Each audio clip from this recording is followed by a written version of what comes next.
आजच्या या बीबी नावाच्या विशेष, मी स्मार्ट नाही म्हणणार, पण अत्यंत सुंदर आणि न्यायाच्यासाठी प्रतिष्ठान, सेवार्थ सर्वातर्फे लढणाऱ्या आणि डॉक्टर ज्यांना म्हणायला पाहिजे खऱ्या अर्थाने अशा गिरधरभाऊ काळेंच्या कामाने प्रसिद्धी नव्हे केवळ, पण एक सिद्धी पावणाऱ्या अशा गावातल्या सर्व भावा बहिणींना आमचा जोरदार जिंदाबाद. आणि आजच्या बालदिनी ज्यांनी खरोखर आपलं कला कौशल्य व्यक्त केलं त्या सर्व बालकांना सुद्धा जिंदाबाद, प्रणाम. आपण सर्वांनीच आज संकल्प घेऊया की ह्या बालकांच्या भविष्यासाठीच आपण आपलं आयुष्य जितकं देता येईल तितकं देऊया. आणि या कार्यक्रमात म्हणूनच अत्यंत शेतकऱ्यांच्यासाठी तळमळीने लढणारे असे खरे जनप्रतिनिधी ॲडव्होकेट वामनराव चटप आणि इतर सर्व मान्यवर येथे उपस्थित आहेत. आणि आजचे एक सत्कार मूर्ती युवा साथी सारंग पोबडे आणि ज्यांनी मला इथे खेचून आणलं असे अविनाश भाऊ आणि सर्व अगदी स्नेहलताईंपर्यंत या सर्वांनाही प्रणाम.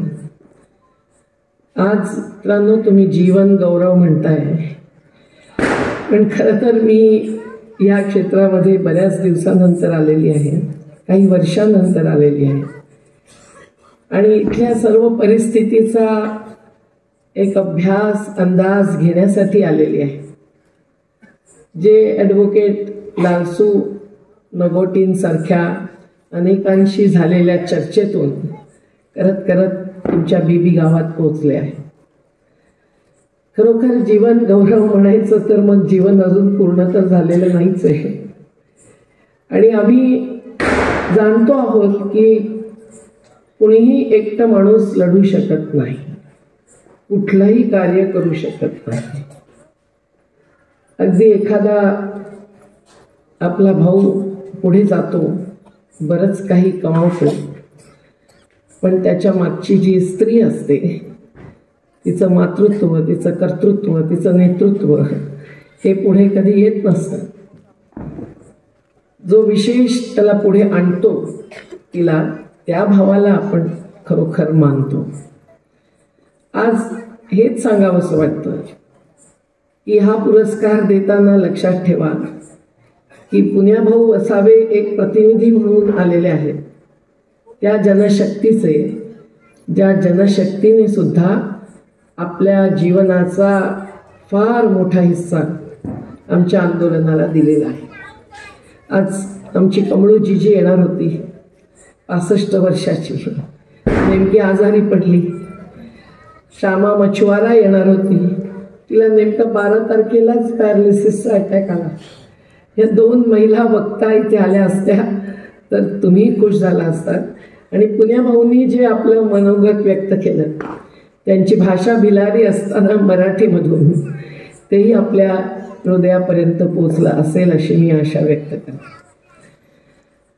आज हा पुरस्कार घेताना मला खरं जाणवतं ते की आज खरोखर गौरव करण्यासारखी स्थितीच नाही आहे. तुमच्या प्रेमाला मानून आणि वंदन करून हा पुरस्कार, जो आमच्या कार्याचा पुरस्कार आहे, त्याचा मी स्वीकार करते. आमच्या नर्मदेतल्या जीवनशाळा ज्या 30 वर्ष चालून 6000 पहाडातल्या आदिवासी मुलांना क्रीडापटू, शिक्षक, कार्यकर्ते बनवून चुकलेले आहेत, त्या जीवनशाळांसाठीच हा पुरस्कार नर्मदा नवनिर्माण अभियान नावाच्या आमच्या ट्रस्टतर्फे वापरला जाईल असे मी तुम्हाला ग्वाही देतो, ज्याची आम्हाला अत्यंत गरज आज आहे. पण माझ्या साथीनो, आज खरोखर नर्मदा बचाव केवळ म्हणण्याची वेळ गेलेली आहे. नर्मदेमध्ये तर आम्ही जे जे म्हटलं ते सत्य झालेलं आहे. कितीही गुजरातच्या निवडणुकीपूर्वी नरेंद्र दामोदर दास मोदी आणि त्यांच्या साथींनी आम्हाला आठवून आमच्यावरती आरोप केले असोत, आज एक एक गोष्ट जी आम्ही सांगितली होती ती खरी ठरली आहे आणि त्यांनी सांगितलेली प्रत्येक गोष्ट खोटी साबित झाली आहे. पण आम्ही दुःखी आहोत. हजारो घरं ध्वस्त झाली, हजारो एकर जमीन उद्ध्वस्त झाली.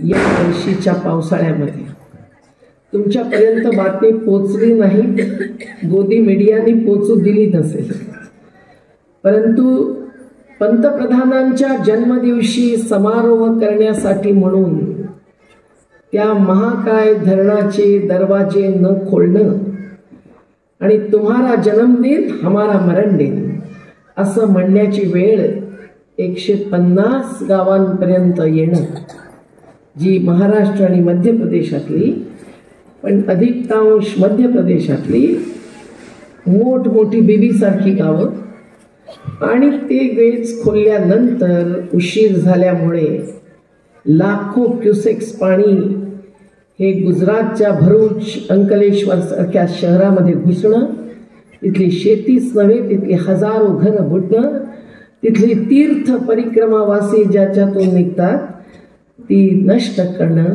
हे सगळं घडलेलं आहे. अशा परिस्थितीमध्ये मी हा पुरस्कार स्वीकारते आहे.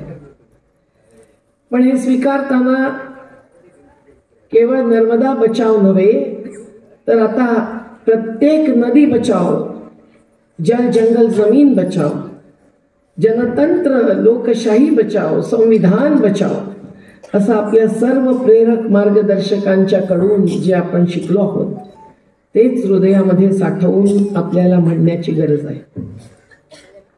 तुमची वर्धा नदी असो, तुमची इरे नदी असो, आजच्या संवादातून हेच समोर आलं की त्यांची सुद्धा काय दशा झालेली आहे.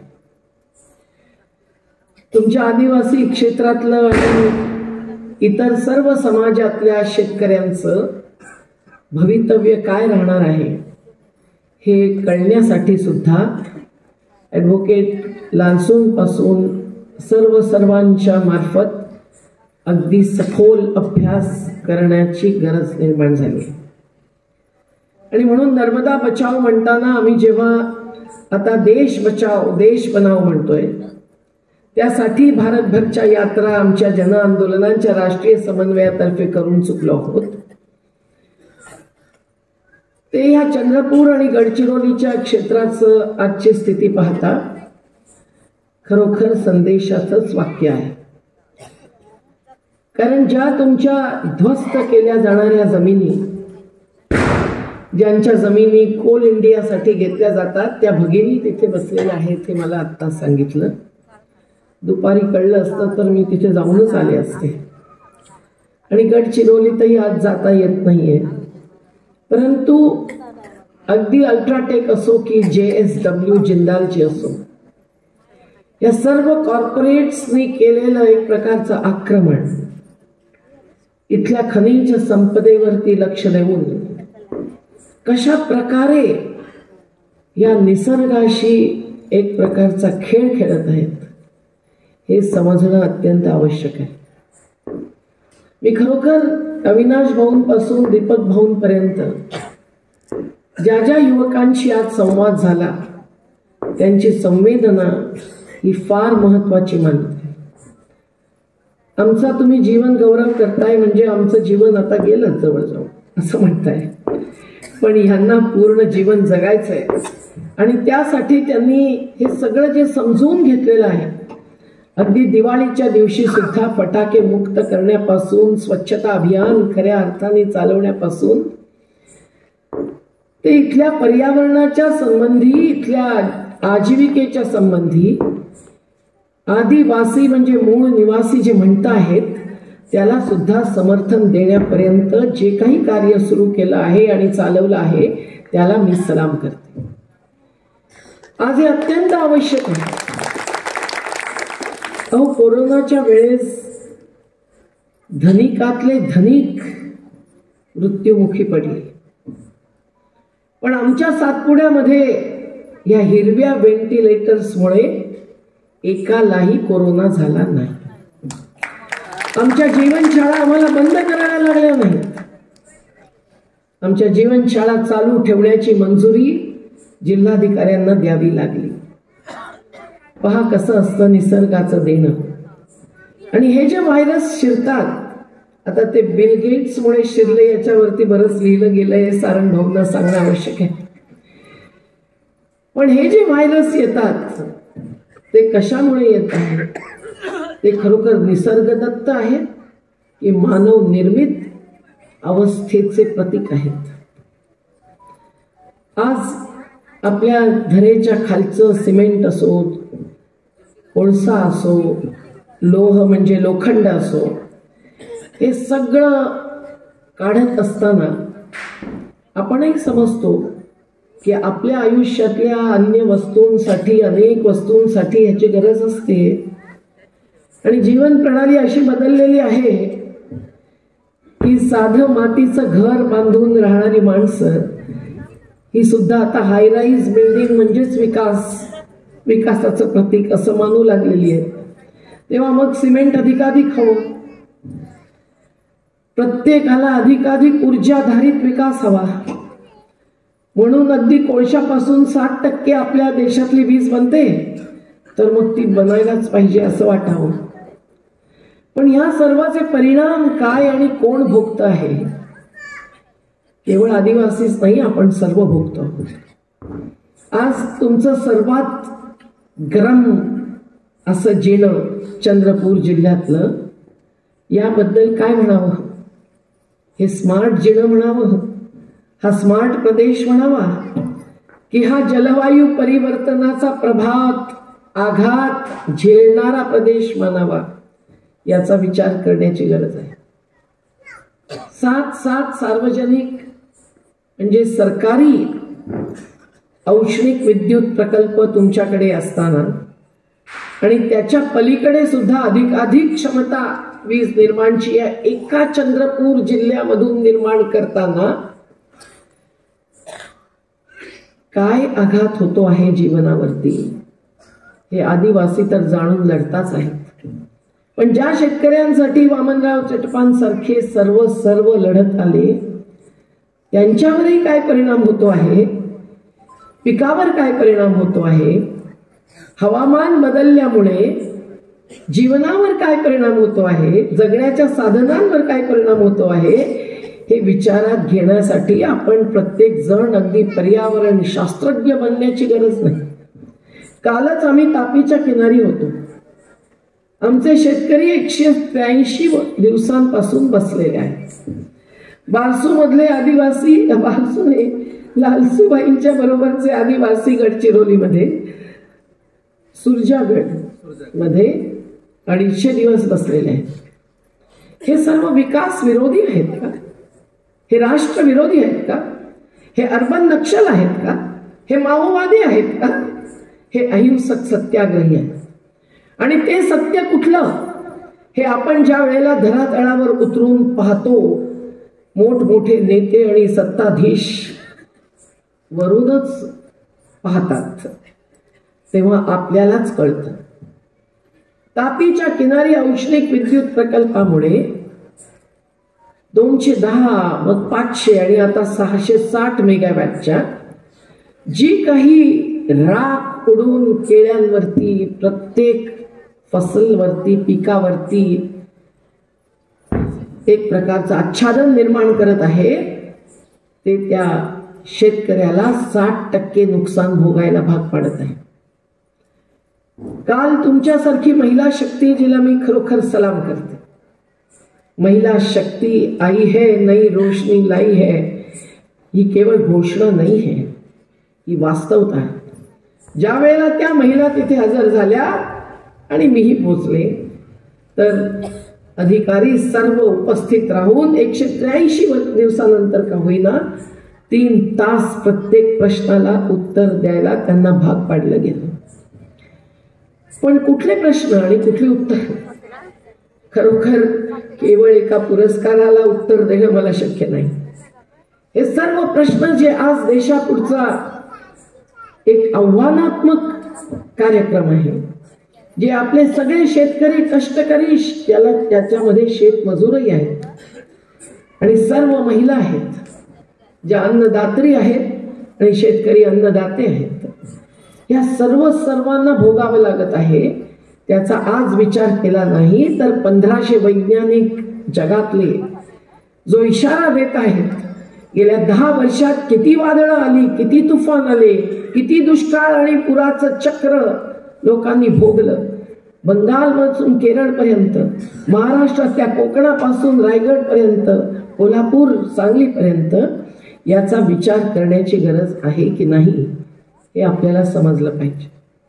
आणि तो जर संदेश, त्यांचा इशारा जर खरा ठरला तर मानव जात नष्ट होईल हे त्यांचं सांगणं आहे. आज म्हणून हे तापमान वाढलंय तर ज्यांना एसी उपलब्ध आहे, गाडीत बसल्याबरोबर, घरात शिरल्याबरोबर त्यांची गोष्ट वेगळी आहे. परंतु एका वर्षात 1,53,000 श्रमिक हे बळी पडतात. उष्णता वाढते आणि आर्द्रताही वाढते, तेव्हा हीट अँड ह्युमिडिटी मिळून जेव्हा एक इंडेक्स, एक मोजमाप तयार होतं या जलवायू परिवर्तनाचं, तेव्हा आपल्याला विचार करावा लागतो की हे कशामुळे होत आहे. केवळ हवामान आणि पर्यावरणामध्ये बदल होत नाहीये, तर आपल्या देशातल्या अर्थव्यवस्थेमध्ये, आपल्या देशातल्या राजकारणामध्ये, आपल्या देशातल्या जीवन प्रणालीमध्ये, जगण्याच्या पद्धतीमध्ये जो बदल झाला आहे त्याचं खूप सुंदर वर्णन एका युवकाने केलं, जो लंडन बघून आला आणि कॉमनवेल्थ असं नाव दिलेल्या आपल्यासारख्या देशामध्ये ज्या ब्रिटिशांनी 150 वर्ष राज्य केलं, पण शेवटी त्यांना गांधीजींपासून भगतसिंगांपर्यंत, अगदी सुभाषचंद्र बोस पर्यंत सर्वांनी आपापल्या पद्धतीने हरवलं. त्या ब्रिटिशांच्या जीवन प्रणालीचा सुद्धा त्यांनी अभ्यास केला असणार आणि ती सोडून, उपभोगवाद टाळून या बीबी सारख्या गावामध्ये, चंद्रपूर सारख्या जिल्ह्यामध्ये येऊन आपलं स्वप्न हे शिक्षण पसरण्याचं, बाबासाहेबांनी सांगितलं त्याप्रमाणे शिका, संघटित व्हा आणि संघर्ष करा, या दिशेने नेण्याचं त्यांनी नक्की करणं, हेच मोठं एक प्रकारचं आश्वसित करणारं युवापण आहे. आपण सर्व महिला आता घरी जायला उत्सुक आहात. घरी जाऊन पोळी भोजी खायला घालायची आहे, पण 5-10 मिनिटांमध्ये मी माझं म्हणणं मांडते, कारण महिलांना फार मोठं योगदान देण्याची गरज आहे.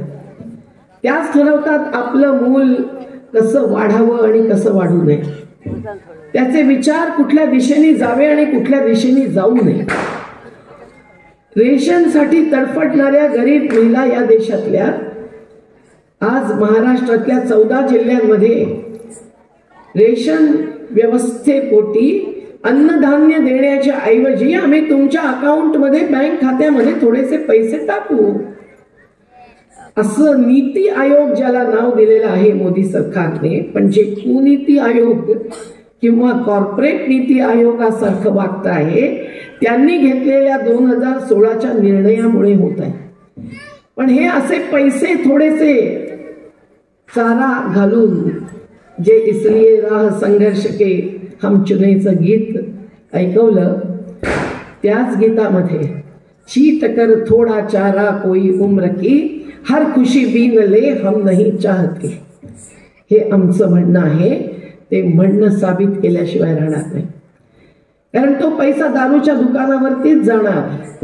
आणि या तरुणांनी ज्यासाठी आपलं युवापण पणाला लावलेलं आहे, ते दारू बंदीचं कार्य होऊ शकणार नाही, तर मग महिलांना सुरक्षा कशी मिळणार?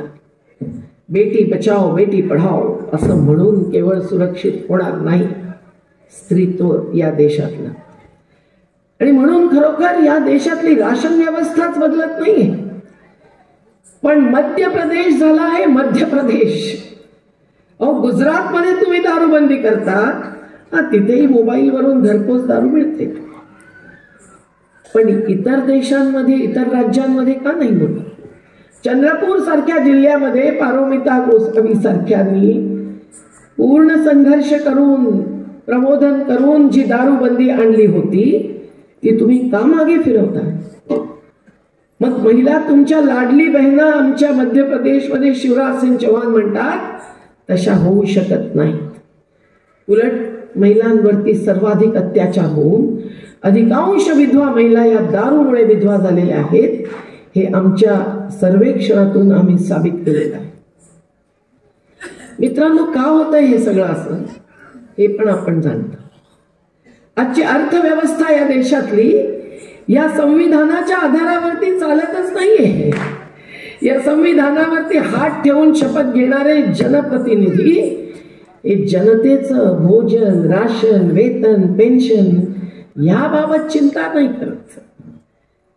ते बस चिंता करता आहेत त्यांच्या मतदानाची, ते चिंता करता आहेत त्यांच्या पुढच्या निवडणुकीची. मग अशा परिस्थितीमध्ये ते गठबंधन करत आहेत. आपसातल्या गठबंधनापेक्षा जास्त उद्योगपती आणि पुंजीपती म्हणजे भांडवलशाही. आणि म्हणून त्यांना सिमेंटच्या साठी द्यायचा असेल चंद्रपूरचा हिस्सा किंवा कोळशाची खाण द्यायची असेल, एका अडाणीला नाही, एका अंबानीलाच नाही, काही अशा मुठ्ठीभरांना, तर मग ते मागे पुढे पाहतच नाहीत.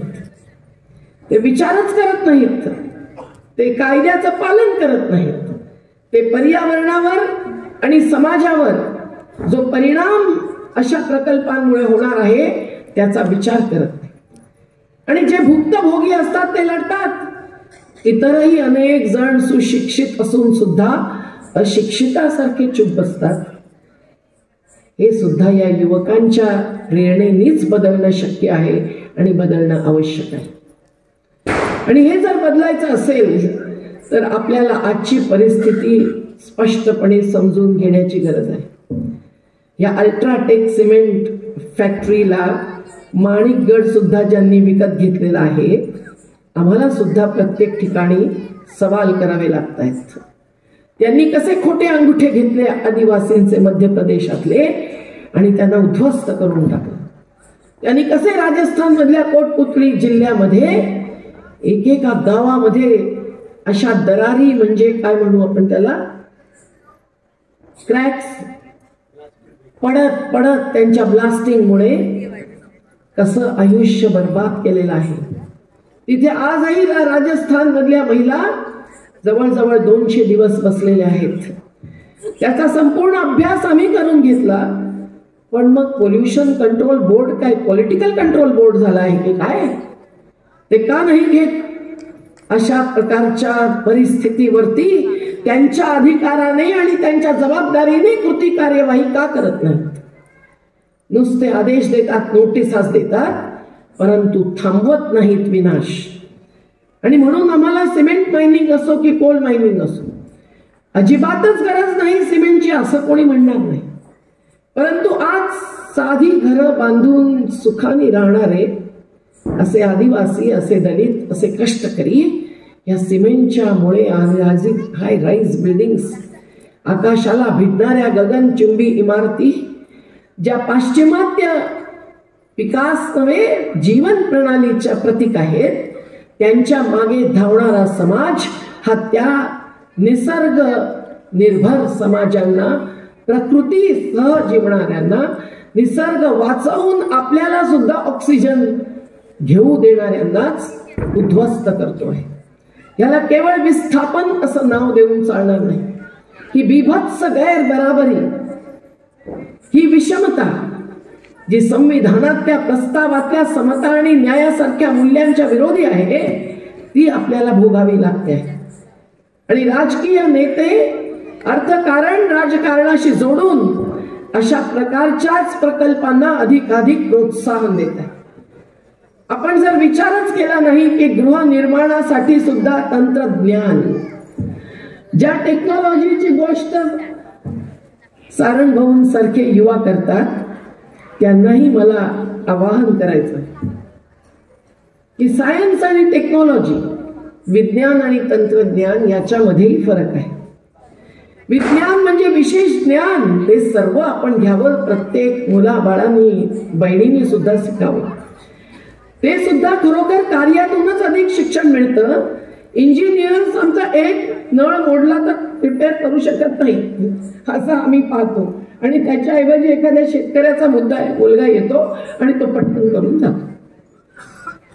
एखादा मोठं बार्ज सारखं, जहाजासारखं जेव्हा बुडू लागतं नर्मदेच्या सरदार सरोवरामध्ये, तेव्हा आमचा छोटासा जान्या डुंगी घेऊन जातो, एका झाडाच्या बुंध्यापासून बनवलेली, आणि त्यांनी तो खेचून आणतो. तेव्हा टेक्नॉलॉजी ही सुद्धा धरातळाची, अनुभवाची असू शकते, आणि आता अगदी आर्टिफिशियल इंटेलिजन्स पर्यंत पोहोचलेली आहे. त्यामुळे कॉम्प्युटरवर बसून बिल्डिंग्स बांधू शकते. कसा पुरवणार रोजगार या देशातल्या बेरोजगारी आणि अर्धरोजगारी भोगणाऱ्या आपल्या युवकांना, ज्यांना आत्महत्या कराव्या लागत आहेत. म्हणून आपण केवळ आकडेवारीमधून हे समजू शकणार नाही. आपल्याला समजलं पाहिजे की खरोखर या अर्थव्यवस्थेतली ही बिभत्स विषमता, ज्याला मी म्हटलं, ती कशी संविधान विरोधी आहे आणि ती जीवन विरोधी आहे. ती आपल्याला सुद्धा जगायला देणार नाही अशा प्रकारची परिस्थिती या देशात निर्माण करत आहे. गौतम अडाणी रोज 1600 कोटी रुपये कमावत आहेत. माहिती असायला हवं प्रत्येक महिलेला आणि तरुणांना सुद्धा. आणि 600 रुपये मजुरी मिळत नाही म्हणून पलायन करून जात आहेत. तुमच्या गडचिरोली पासून आमच्या मध्य प्रदेश आणि नंदुरबार जिल्ह्यातल्या आदिवासींपर्यंत, ज्यांना लॉकडाऊन मध्ये तर सोडवून कसं आणलं गुजरातमधून 50 तुकड्यांना, ते आम्हालाच माहिती आहे. एका शेतकऱ्यांनी तर स्पष्ट फोनवर सांगितलं होतं की मी आता माझ्या विहिरीमध्ये विष टाकणार आहे. हे 40 मुलं, बाळ, बायका हे जर आता चालत निघाले नाही तर मी त्यांना भोजन घालू शकणार नाही, असं शेतकरी म्हणतो. आणि शेवटी मग त्यांना धमकावून, सगळ्या अधिकाऱ्यांना समजावून आम्हाला त्यांना वाहन करून द्यायला भाग पाडावे लागतं. पण आज बीडमध्ये, सोलापूरमध्ये सुद्धा ऊस कापणीसाठी येणारी आपली पोरं बाळं ही का अशी स्थलांतरित प्रवासी मजदूर म्हणून मजबुरी भोगत आहेत याचा विचार करण्याची गरज आहे. आपण गांधींना फुलहार देतो, त्यावेळेला गांधींचा जो विश्वास होता ग्राम स्वराज्यावरती, तो कुठेतरी ढासळला आहे का समाजामध्ये, याचा विचार करण्याची गरज आहे. आणि म्हणून बीबी सारख्या गावामध्ये तरुणांची एक सेना अशी उभी राहते आणि ग्राम विकासाचं एक खऱ्या अर्थी स्वप्न बघते. त्यावेळेला ही बीबी कोणाची हो, असं विचारून नाही उत्तर देत आहे. तुम्ही खरोखर या बीबी गावाला आपल्या सोबत घेऊन पुढे जाण्याचा जो निर्धार अविनाश भाऊ तुम्ही केला आहे, तो खरोखर ग्राम स्वराज्याच्या दिशेने व्हावा. इथल्या जल जंगल जमिनीवरती तुमचा पहिला हक्क आहे हे समजून त्या नैसर्गिक साधनांचा योग्य तंत्रज्ञानाप्रमाणे उपयोग व्हावा, ज्यामुळे प्रत्येक जण भूक भागवेल, प्रत्येकाची तहान भागवेल. नदीपासून भूजलापर्यंत पाणी बर्बाद होणार नाही आणि तुमच्या हवेमध्ये केवळ कोळशाची आणि सिमेंटची राख आणि धूर उडणार नाही, हे पाहणं आवश्यक आहे. यासाठी खूप काही कायदे बनवले हो या देशामध्ये, तेही संघर्षातूनच बनते. हा, जर सरकार असं असेल की संघर्ष समोर करतायत, बायका कलेक्टर ऑफिस समोर बसतायत, तर त्यांच्या बरोबर येऊन कलेक्टर बसतील आणि संवाद करतील, तरच संघर्षातूनही खूप काही कमावता येतं. आणि संघर्षासाठी संघर्ष नाही, पण अनेक कायदे जे या देशामध्ये आले त्याचा कुठे वापर होतोय.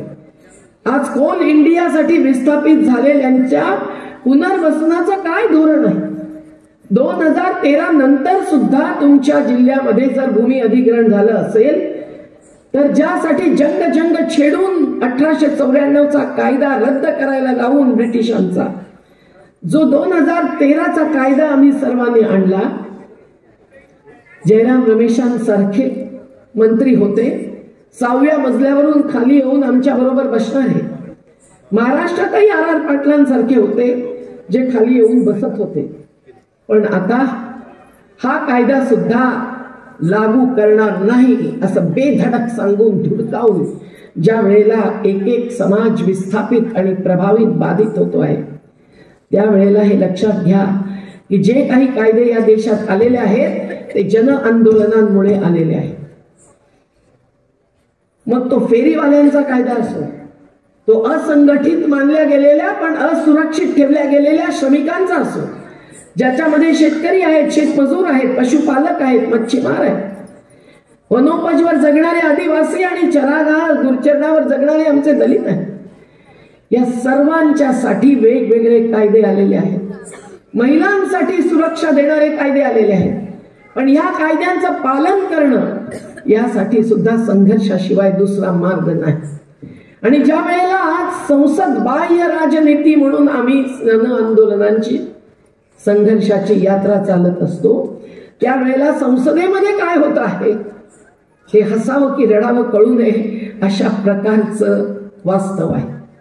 3 मिनिटांमध्ये कायदा बदलतो. जंगल संरक्षण कायदा जो 1980 मध्ये आला, सुंदरलाल बहुगुणा जे चिपको आंदोलनचे नेते होते, त्यांनी मागे लागल्यानंतर इंदिरा गांधींनी आमचे मुख्यमंत्री सुद्धा आमचं ऐकत नाही तो असं म्हणत स्वतःच तो कायदा आणवला. तो कायदा आज बदलला आहे. त्यामुळे पेसा कायदा असो की वन अधिकार कायदा असो, जो आदिवासींना संरक्षण देणारा आणि जंगल वाचवणारा, केवळ आदिवासींना वाचवणारा नाही, आणि जंगलामुळेच हवेमध्ये ऑक्सिजन येतो, जंगलामुळेच भूमी टिकून राहते आणि भूस्खलन होत नाही, जंगलामुळेच नदीमध्ये वर्षभर पाणी जात राहतं, हे सगळं संपवणारा असा आता नवीन संशोधनाचा कायदा आलेला आहे. ग्रामसभेला विचारण्याची गरज नाही असं म्हणणारे हे ग्राम स्वराज्याच्या विरोधातच नाही तर पूर्ण लोकशाहीच्या विरोधामध्ये आज कायदे बदलत आहेत, हे आपल्याला लक्षात घेणं आवश्यक आहे. नरेंद्र दामोदर दास मोदीजी भाषणामध्ये तर खूप काही म्हणतील. काल आमच्या नर्मदेच्या खोऱ्यात होते, एक शब्द काढला नाही त्यांनी नर्मदेबद्दल, एक शब्द उच्चारला नाही त्यांनी कधी विस्थापितांबद्दल, एक वाक्य ते बोलले नाहीत, अशी आजच्या सर्व वर्तमानपत्रात आमच्या क्षेत्रात झळकणारी बातमी आहे. 3 किलोमीटरवरचं गाव ध्वस्त झालेलं आहे त्या सभेच्या पासून, पण ते बोलत नाही, ते बोलू शकत नाहीत. आता गुजरातची निवडणूक झाली तेव्हा 2 निवडणुकांच्या मध्ये त्यांना काही बोलण्याची गरज नाही. लक्षात घ्या की हे असे कायदे बदलणारे हे केवळ कंपन्यांना आणि पैशाची गुंतवणूक करणाऱ्यांना मानतात.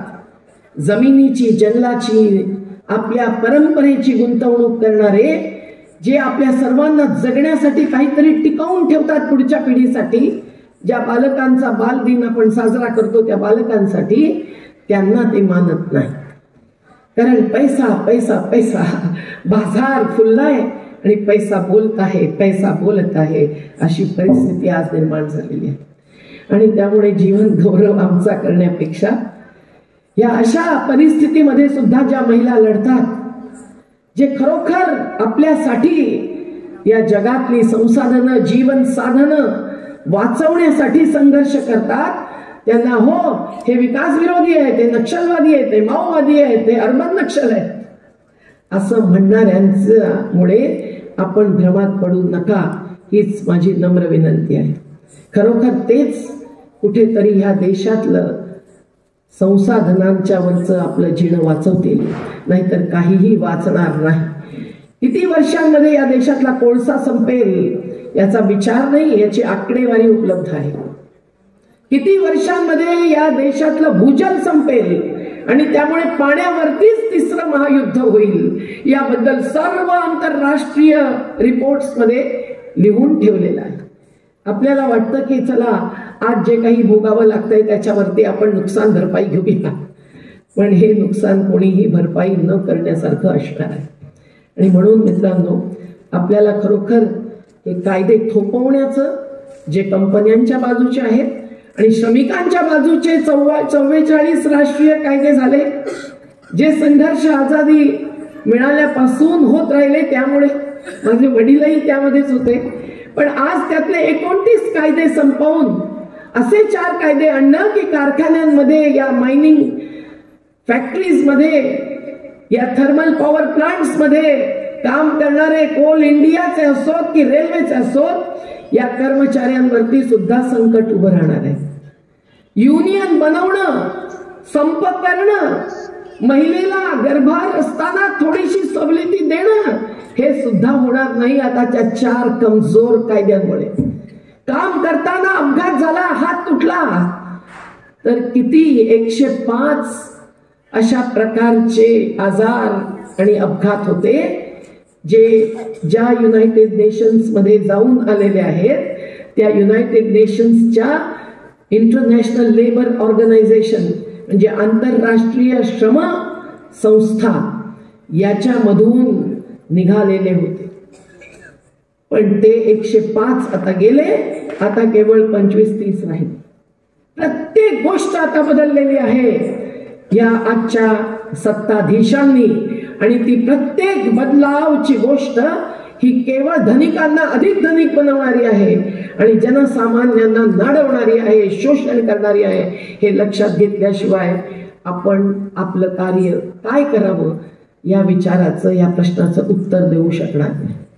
आणि म्हणून आम्ही ज्या वेळेला पाहतो की शहरी गरीब बायका कशा जगतात, ग्रामीण क्षेत्र सुद्धा विकास विकास या नावाने विस्थापनच भोगतं, विनाशच भोगतं, त्यावेळेला लढल्याशिवाय गत्यंतर राहत नाही. मुंबईमध्ये 75,000 घरं एक साथ तोडली गेलेली होती. कुणीही सरकार असो, ते जर इतकं निर्दयी झालं तर आपण चुप बसणार? अहो, दिवसभर मंत्रालयात सफाई करणाऱ्यांना रात्री झोपायला नको आपल्या मुलाबाळांचं. जे बिल्डिंग्स बांधतात त्यांना एक घर नको रात्री झोपण्यासाठी. ज्या मोलकर्णी म्हणून मोठमोठ्या बिल्डिंग्स मध्ये आजूबाजूच्या काम करतात, त्यांची तिथे असलेली गरीब वस्ती ही उधळून लावू देऊ आपण. आम्ही हे सहन करू शकलो नाही, म्हणून आमचं घर बचाव घर बनाव आंदोलन सुरू झालं. आज एकेका बिल्डरला आमच्या महिला ज्या वेळेला आव्हान देतात, त्यावेळेला आम्ही पाहतो की मुंबईचे नवीन पालकमंत्रीच जर बिल्डर आहेत तर मग ते बस त्यांच्या बिल्डिंग पर्यंत 60 फुटाचा की 90 फुटांचा रस्ता घेण्यासाठी भर पावसाच्या दिवशी 19 जुलैला जेव्हा शाळा सुद्धा बंद केल्या गेल्या होत्या, तेव्हा शेकडो घरं तुडवून मुला बाळांना बायकांना आजारी करत पावसामध्ये खुल्यावर सोडतात. सगळे कायदे धुडकावून, ज्यामध्ये आदेश असतात की पावसाळ्यात कुणाचं घर तोडायचं नाही. विचार करा, शेवटी आमच्या महिलाच लढायला पुढे येतात. खूप काही कोर्ट केसेस असे सगळे कार्यकर्ते भोगतात, परंतु घर बचाव घर बनाव म्हणूनच नाही तर संविधान बचाव जनतंत्र बचाव आणि आपला हक, हम हमारा हक मानते नहीं किसी से भीख मानते, ही जी घोषणा पुण्या भाऊनी दिली, ती घोषणा देत शेवटी लढायला उतरतात. एकेका क्षेत्रामध्ये अशा प्रकारे आपल्याला शिरकाव करावाच लागतो. आज लालसू भाऊंच्या बरोबर इथे पोलीस अधिकारी पण बसले होते, इथे आले होते ना कोणी, ते गेले. आणि हे सुद्धा आता पोलीस होणार आहेत. आमचे सुद्धा अनेक जीवनशाळेतून निघालेली मुलं ही पोलीस भरतीसाठी आता धावत असतात. याचं कारण असं की आता संघटित क्षेत्र म्हणजे शासकीय आणि गैरशासकीय मधलं संघटित म्हणजे वरच्या पातळीवरचं हेच सगळी कमाई करतं आणि सच्चाई बुराई सगळं भोगतं, ते सगळं तळागाळाचं असतं. पण ज्या वेळेला अशांवरती खोटे गुन्हे दाखल केले जातात, तापीच्या किनारी बसलेल्या त्या शेतकऱ्यांचा आमचा युवा कार्यकर्ता रमाकांत चौधरी याला जिल्हा बदलीची नोटीस देण्याची तयारी केली जाते, त्यावेळेला कुठेतरी आपल्यासारख्या सर्वांनी यांच्या मागे उभं राहण्याची अत्यंत तळमळीने गरज असते. आणि हे जेव्हा आपल्याला कळेल की आज कारखान्यांमध्ये सुद्धा उद्योगांमध्ये सुद्धा काय चाललेलं आहे, त्याच वेळेला आपल्या लक्षात येईल की खरोखर औद्योगिकरण सुद्धा कसं बदललेलं आहे. अहो, घनश्यामदास बिर्ला वेगळे होते. केवळ गांधींना त्यांनी थोडं दान दिलं, मदत केली म्हणून मी म्हणत नाही. त्यांनी त्यांच्या मुलाला B.K. बिर्लांना लिहिलेलं पत्र आता आमच्यामुळे एका वर्तमानपत्रात छापून आलं. मध्य प्रदेशात. त्यांनी म्हटलं होतं की तू जी कमाई करशील ती छान चौकीमध्ये घालू नकोस, तुझ्याकडे काम करणाऱ्यांसाठी तिचा वापर कर आणि नवीन रोजगार निर्माण करण्यासाठी तिचा वापर कर. पण आम्ही पाहतोय कुमार मंगलम बिर्ला जे अल्ट्राटेकचे सुद्धा आहेत आणि अनेक कंपन्यांचे CEO आहेत म्हणून लाखो रुपये महिन्याला कमवत आहेत, पुरस्कार घेत आहेत, पण फर्जी विक्री करतात. आम्ही त्यांना हरवलं कारण 400हून अधिक कोटींची प्रॉपर्टी त्यांनी 2.5 कोटींना विकली होती आणि त्यासाठी परमिशन न घेता मिल्स बंद करावी लागली त्यांना. कारण आम्ही लढलो, आम्ही जिंकलो. 4 वर्ष आम्हाला मिल्स बंद असून त्यांना पगार द्यावा लागला. आज पुन्हा त्यांनी ते केलेलं आहे, पण नगद राशी नाकारली. 90% श्रमिकांनी रोजगार वाचवा अशीच भूमिका घेतली म्हणून कुठल्याही तर युनियन्स बरोबर आल्या नाहीत. त्यांना VRS हवा होता, त्यातून 5% कदाचित कमिशन हवं असेल. पण आमच्या महिला श्रमिकांच्या घरच्या मोलकरणी नसतात, त्यांच्याही अन्नदात्री असतात, त्यांच्या सहयोगी असतात. जरी मिलमध्ये काम करत असलं तरी त्यांनी जिद्दीने सत्याग्रह चालवून 30 महिने वेतन नसताना आज बघा या साड्या आणि त्यांनी बनवलेली पैरपोश हे सगळं आम्ही विक्रीला ठेवलेलं आहे. हे एवढ्यासाठी सांगते की अशा प्रकारची स्थिती जी औद्योगिक वसाहतीत आहे त्या औद्योगिक वसाहतींचं देणं हे खरोखर प्रत्येक वेळेला रोजगार निर्माण करणार आहे असं आपण म्हणू शकत नाही.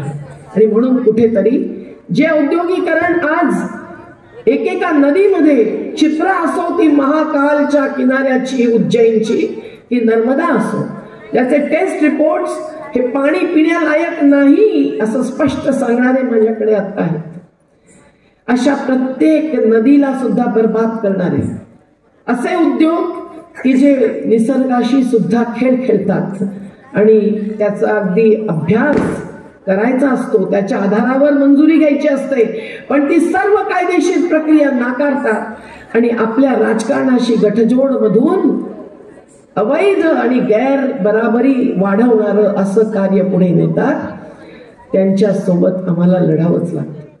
आणि ही अर्थव्यवस्था बदलायची असेल तर टॉल्स्टॉय पासून रवींद्रनाथ टागोरांपासून गांधींपर्यंत आणि बाबासाहेब आंबेडकरांनी इकॉनॉमी बद्दल जे लिहून ठेवलेलं आहे त्याचं दर्शन आपल्या सर्वांना होणं आवश्यक आहे.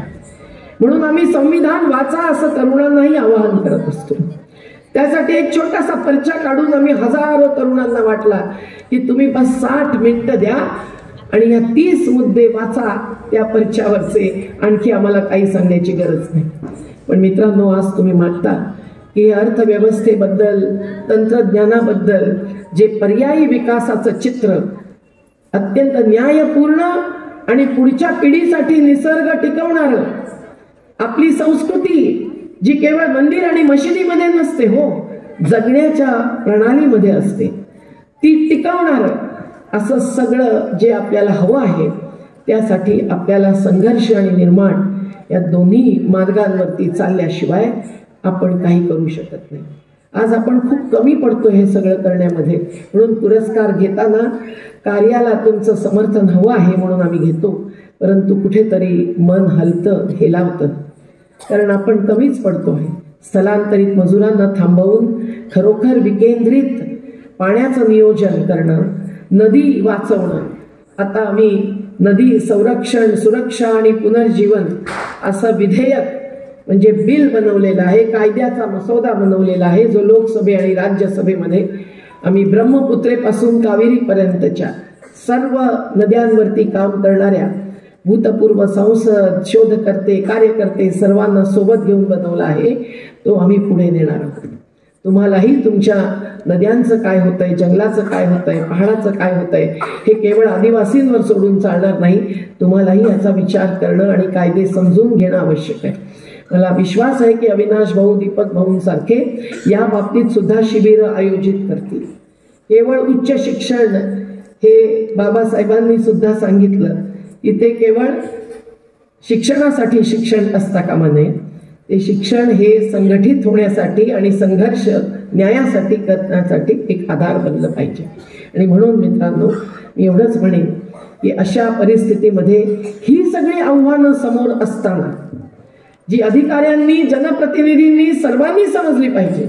शेतकऱ्यांच्या आजही दिवसाला 50 पर्यंत आत्महत्या होत आहेत. आणि विदर्भाचं स्वतंत्र राज्यासाठी लढणारे वामनराव चटप, शेतकरी संघटनेची भूमिका आजही पुढे नेणारे वामनरावजी, आणि आमचा 500 संघटनांचा संयुक्त किसान मोर्चा, आम्ही सर्वच मागतो आहोत प्रत्येक पिकाला योग्य भाव. पण स्वामीनाथन तर गेले, तोपर्यंत त्यांच्या आयोगाप्रमाणे 1 रुपयाला 1.5 रुपया सुद्धा मिळाला नाही. म्हणून हे बॉटल्ड वॉटर जे 55 पैसे लिटरनी पाणी घेऊन 18 आणि 20 रुपयाला विकतात, असं कारखान्याचा प्रत्येक माल, कंपनीचा प्रत्येक माल हा 100 पटीने कमाई करतो. आणि शेतकऱ्याला, मजुराला मात्र त्याच्या श्रमाचं आणि प्रकृतीचं योग्य दाम मिळत नाही, म्हणून लढावं लागतं. आणि म्हणून आमचा संयुक्त किसान मोर्चा, जे 3 कायदे परत फिरवण्यासाठी आम्हाला लढावंच लागलं आणि 715 पेक्षा जास्त शेतकऱ्यांना हौतात्म्य स्वीकारावं लागलं, ते सगळे मानतात बिरसा मुंडा. बिरसा मुंडाने जो प्रकृती धर्म शिकवला तो आपण शिकलो तरच आपण आपला अधिकार पण वाचवू, आपलं निसर्गाचं देणं पण वाचवू आणि आपलं जीवन पण वाचवू शकू. पण आज नेमकं ह्याच्या विरुद्ध जगण्यासाठी तुम्हाला जाती आणि धर्माचाच विचार करायला जे शिकवत आहे त्यांना काय म्हणावं? त्यांना एवढंच म्हणावं की तुम्ही राजकारणाचं धर्म कारण करू नका. धर्मनिरपेक्षता हे राजकारणाचं मूल्य या संविधानाने आपल्याला सांगितलेलं आहे. आणि म्हणून जे धर्माच्या आणि जातीच्या नावाने मत मागतील त्यांना मत देऊ नका, असं आम्हाला स्पष्ट आवाहन तुम्हाला सर्वांना करायचं. आणि हे केवळ मतदानापुरतं मर्यादित नाहीये, याच्यासाठी आपण जीवन दिलं तरी आपण कमी पडू अशी आजची परिस्थिती निर्माण झालेली आहे. केवळ आदिवासी मुलांची नावच बदलत नाहीयेत, केवळ रेल्वे स्टेशनची नावच बदलत नाहीयेत. अहो, ते आपल्या अस्तित्वाचे जे प्रश्न आहेत, जगण्याचे जे प्रश्न आहेत, त्याच्याकडे दुर्लक्ष करण्यासाठी ते अस्मितेचा एक वादळ उठवत आहेत. आणि म्हणून त्याबाबतही आपण स्पष्ट भूमिका घेतली पाहिजे. आपलं आयुष्य यासाठी कमी पडेल की काय अशी भीती आमच्यासारख्यांना वाटते. पण ज्या वेळेला युवा टीम तयार होते त्यावेळेला निश्चितच पुढची पिढी सुद्धा लढत राहील आणि शेवटी भारताची गंगा जमुना तहजीब वाचवेल. जातीवाद नव्हे, केवळ आरक्षण सुद्धा प्रत्येकाला मागावं का लागतंय याचा विचार करण्याची गरज आहे.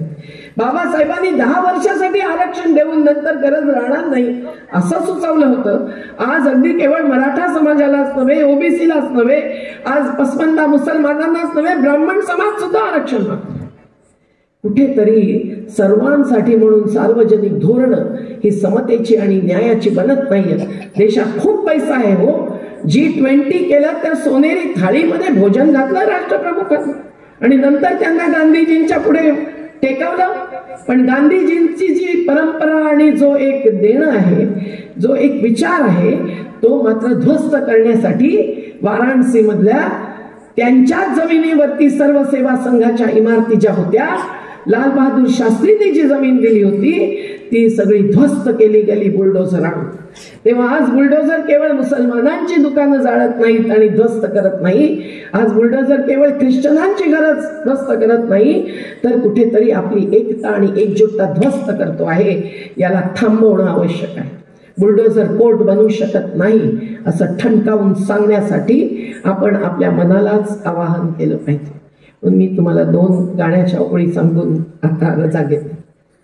ईश्वर अल्लाह तेरी जहां में नफरत क्यों है, जंग है क्यों, तेरा दिल तो इतना बड़ा है, इंसान का दिल तंग है क्यों, कदम कदम पर सरहद क्यों है, सारी जमीन तो तेरी है, सूरज के फेरे करती है फिर भी कितनी अंधेरी है, इस दुनिया के दामन पर इंसान के लहू का रंग है क्यों, ईश्वर अल्लाह. का असावा माणसाच्या रक्ताचे शिंतोडे का पडावे या देशातल्या पडद्यावरती, हा आपला प्रश्न आपणच त्याचं उत्तर द्यायचं आहे. आणि आपण ते उत्तर द्याल तर निश्चितच आपण अस्तित्वाच्या प्रश्नासाठी लढाल आणि आमच्या जीवनाचाच नव्हे तर सर्वांच्या सार्वजनिक जीवनाचा उद्धार कराल. केवळ गौरव आणि सत्कार नाही, अशी खात्री मला वाटते. आणि म्हणून आपल्या युवा साथींना याच मार्गाने बापू तेरे सपनों को मंजिल तक पहुंचाएंगे, शहीदो आपके सपनों को मंजिल तक पहुंचाएंगे असा संकल्प करून पुढे जाण्यासाठी आम्ही समर्थन जाहीर करतो. आणि त्यामध्ये डॉक्टर गिरधर काळेंसारख्यांनी, ज्यांना मी पाहिलं ते कसे बसतात, कसे समोरच्या छोट्या बाळाचं हाड ठीक करतात. मग डॉक्टर साहेब, आता ह्या देशातल्या प्रत्येक लोकशाहीच्या स्तंभाला सुद्धा क्रॅक्स दिलेले आहेत, त्याला सुद्धा वाळवी लागलेली आहे, कुठे हाडं तुटली आहेत, ती सुद्धा तुम्ही सुधाराल अशी तुमच्या प्रतिष्ठानाच्या निमित्ताने मी पुरस्कारासाठी पण आभार व्यक्त करतो. तुमची रजा.